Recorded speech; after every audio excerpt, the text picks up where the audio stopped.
Bonjour à tous, merci d'être avec nous pour ce troisième rendez-vous des Vim Masterclass Series.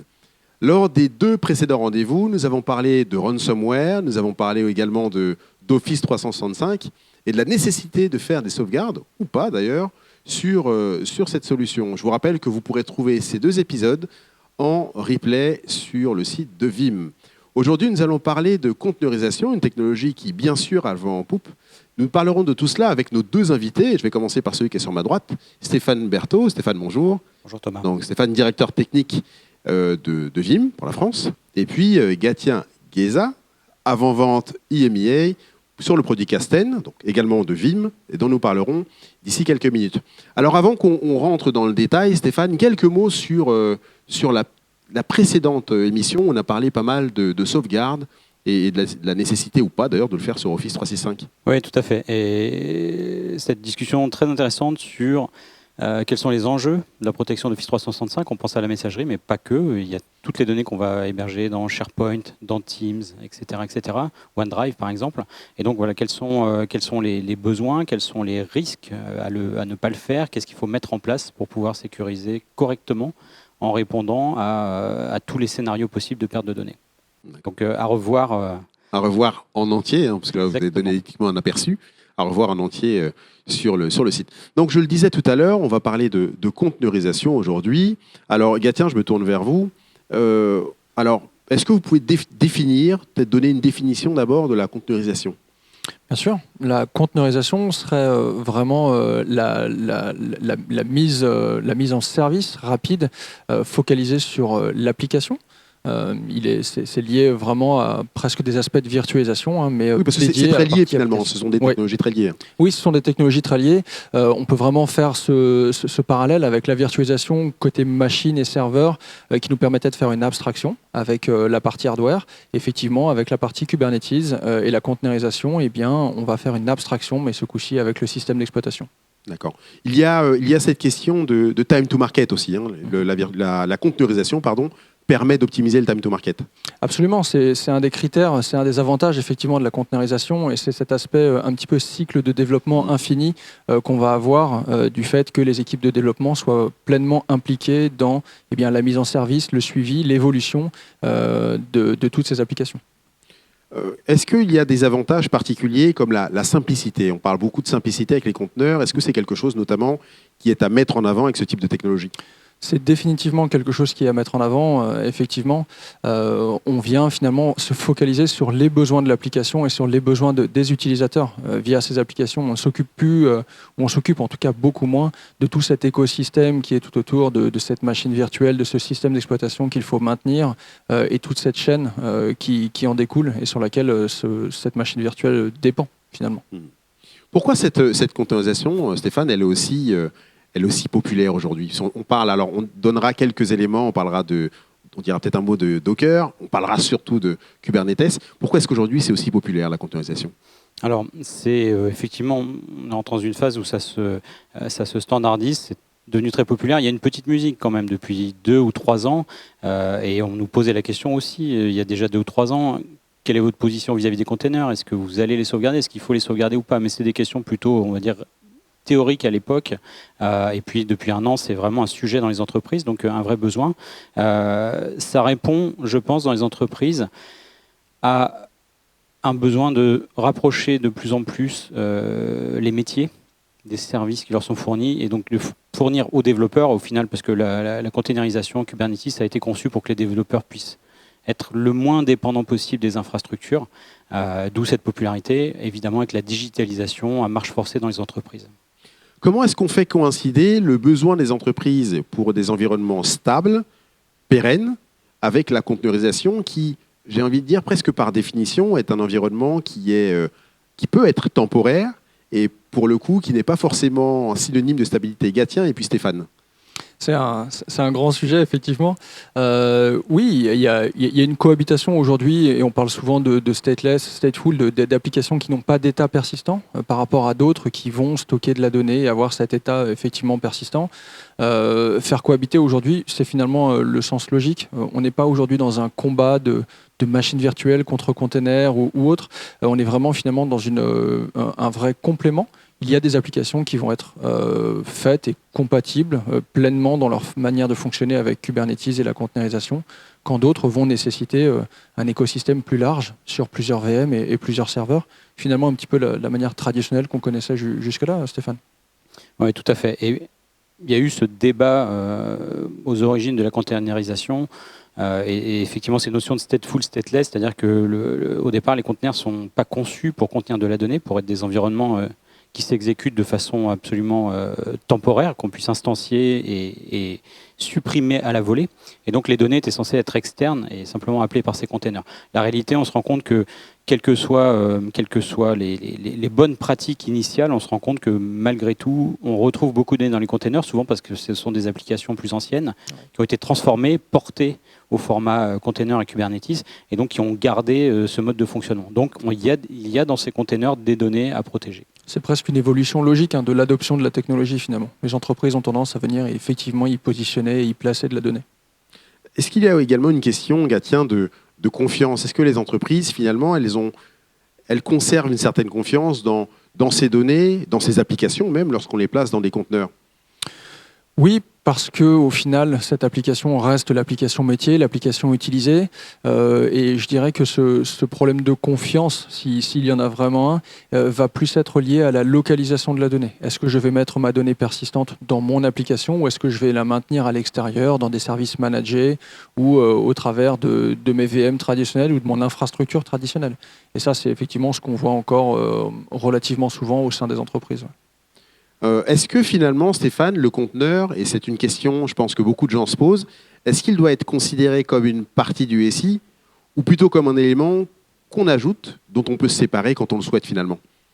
Alors, très clairement, c'est un nouveau pan entier du SI qui va être amené à prendre de l'ampleur, peut-être à devenir le standard. Évidemment, il y a tout un historique IT dans les entreprises. Tout n'est pas transformable en container, pour diverses raisons, soit pour des raisons technologiques qui font qu'on ne peut pas convertir toutes les applications, mais aussi parce que ce mode de conception des applications ne va pas forcément être adapté à tous les systèmes de l'entreprise. Donc, ça va être une cohabitation avec les systèmes les plus anciens déjà présents dans les entreprises.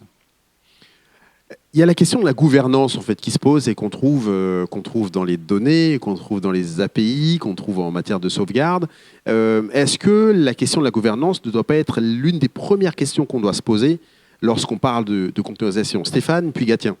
Alors oui, et c'est un sujet qu'on a abordé dans les 2 premières éditions, en parlant des ransomware, en parlant de la protection d'Office 365.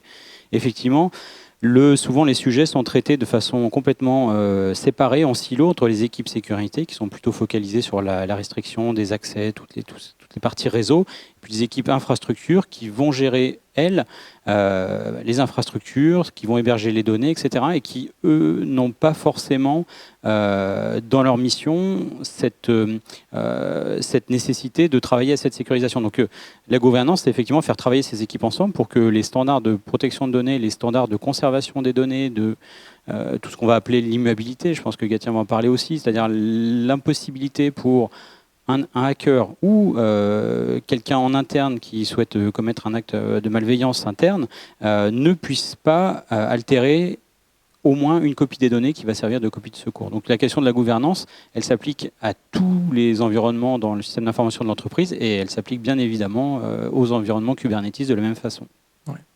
Je pense que ce qui est effectivement très intéressant sur cet aspect gouvernance, c'est que désormais, au sein de la partie Kubernetes, finalement, les équipes applicatives et les équipes qui gèrent finalement cette donnée très critique de l'entreprise sont vraiment impliquées dès le début de l'étude, de ces architectures, voire même du prototypage de ces types d'architecture.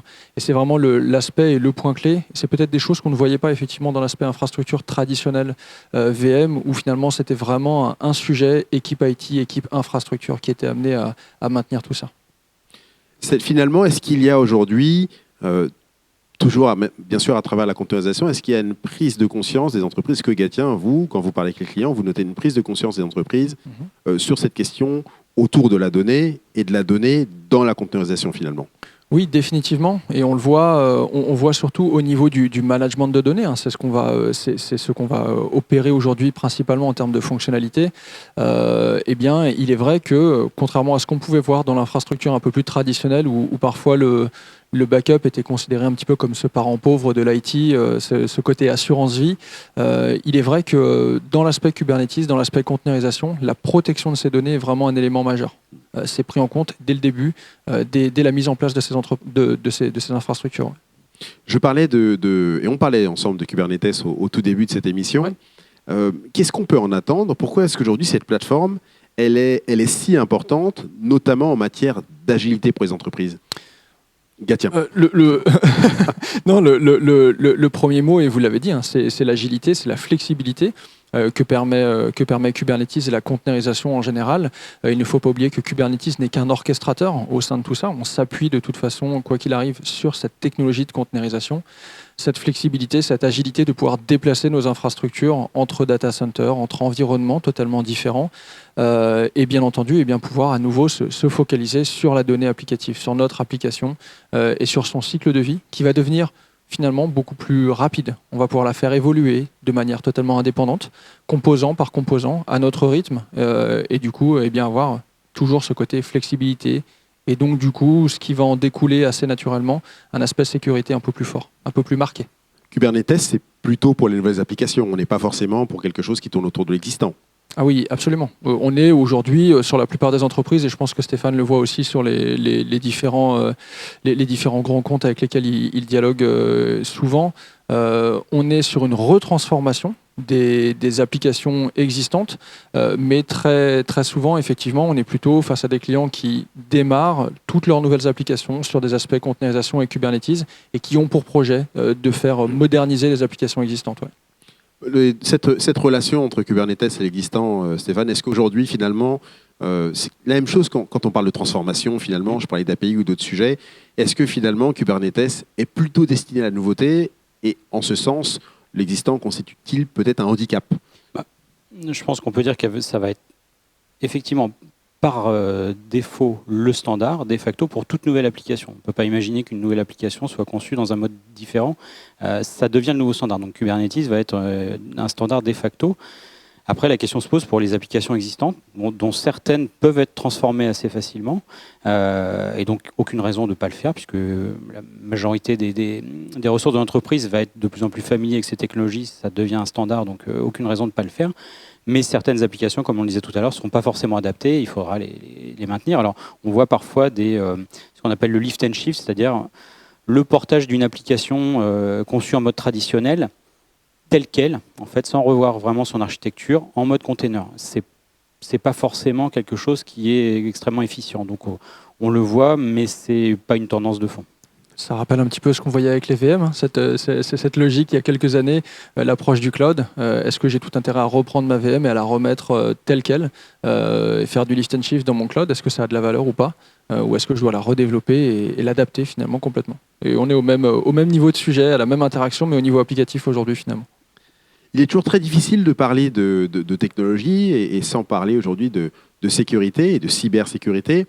De quelle garantie de sécurité dispose-t-on, Gatien, quand on se tourne vers ce type de plateforme comme Kubernetes, et notamment surtout dans une période marquée par vraiment une flambée du nombre d'attaques? Gatien et puis Stéphane. Alors, le premier point, je pense qui est assez important et qu'on entend malheureusement assez souvent, c'est que Kubernetes est par défaut sécurisé. Attention, je pense que ça n'empêche pas et ça n'enlève certainement pas le besoin de continuer à sécuriser ces différents environnements. Il ne faut pas oublier que ces différentes applications qui vont être containerisées vont partager les mêmes failles d'un système d'exploitation commun. Donc, si ce système d'exploitation n'est pas correctement sécurisé ou si de manière périmétrique on ne sécurise pas notre infrastructure, on s'expose toujours à des problématiques qui sont assez fortes. Et effectivement, je pense que le point dont vous parliez dans cet aspect sécurité, et ce qu'on constate de plus en plus, et tous les jours c'est un sujet quotidien, c'est cet aspect ransomware. Et Kubernetes et la containerisation en général commencent à être des cibles de choix pour l'aspect ransomware. Et je pense que ça recoupe des sujets qui sont communs avec l'infrastructure traditionnelle. Oui, Stéphane. Oui, tout à fait. Donc, comme le disait Gatien, quel que soit le système, on va être à la merci d'une faille, ce qu'on appelle une faille zero day, c'est-à-dire une faille qui n'est pas connue à un instant T et qui va être exploitée pendant un certain temps par des assaillants avant qu'elle soit découverte et publiée par des chercheurs. C'est ce qu'on voit assez traditionnellement. Donc, bien évidemment, Kubernetes reposant sur des operating systems, sur des noyaux Linux, etc., et pas jamais 100% à l'abri. De toute façon, aucun système n'est 100% à l'abri. Et on voit apparaître effectivement les premiers ransomware spécifiquement conçus pour attaquer les environnements Kubernetes. Donc voilà, on le savait que ça arriverait. C'est prouvé maintenant. Et donc, le principe reste exactement le même. C'est que, quel que soit l'environnement, aussi sécurisé soit-il, qu'on soit dans le cloud, une plateforme SaaS, comme on en parlait la fois précédente, ou qu'on soit dans un environnement on-prem, data center, ou Kubernetes, le principe, c'est d'avoir une copie de ces données qui soit indépendante de l'environnement source et primaire. Quel que soit le niveau de résilience de ces infrastructures, si la donnée est perdue, si on n'a pas cette copie de secours, on n'a aucun moyen de se retourner. Donc le principe basique même de la sauvegarde, du backup, c'est cette copie indépendante. Elle est sortie de l'environnement d'origine et on va pouvoir en plus la sécuriser, mettre en place ce qu'on appelle l'immuabilité, donc qui empêche toute modification, ou le worm, voilà, peu importe la façon dont c'est fait, mais un moyen pour que cette copie des données de secours soit impossible à chiffrer, qu'elle soit utilisable en cas de besoin. Et on met en jeu un principe qui s'appelle la règle du 3-2-1, qu'on trouve dans le milieu de la sauvegarde. Qu'on a déjà évoqué. On a déjà évoqué, effectivement, mais elle s'applique dans tous les cas. C'est-à-dire que pour pallier à tous les types de sinistres ou de pertes de données possibles, il faut avoir 3 jeux de données qui soient sur 2 supports différents. Un support, on pense disque et bande magnétique, mais ça peut être un cloud versus un autre cloud provider. L'important, c'est que tout ne soit pas dans le même support. C'est l'adage bien connu des œufs dans le même panier. Et puis qu'une de ces copies soit externalisée sur un autre site, qu'on ne dépende pas d'un incident qui soit catastrophe naturelle autre, mais qui soit géolocalisé à un endroit. Et donc, on a une copie des données qui soit située ailleurs.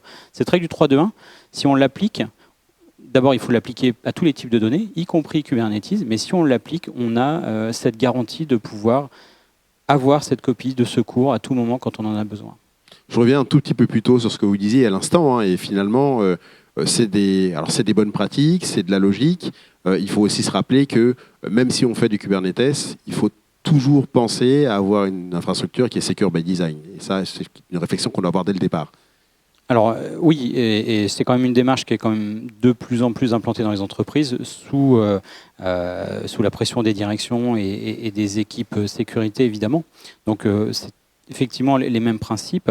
Et puis cette culture de la protection de données qui n'est pas toujours partagée de façon égale dans l'entreprise. Les équipes plutôt infrastructures ont cette culture habituelle quand ils consomment, que ce soit du matériel de stockage depuis maintenant 20-30 ans, ils ont cette culture effectivement de la protection de données avec la redondance, le RAID, les systèmes de miroirs, etc. etc.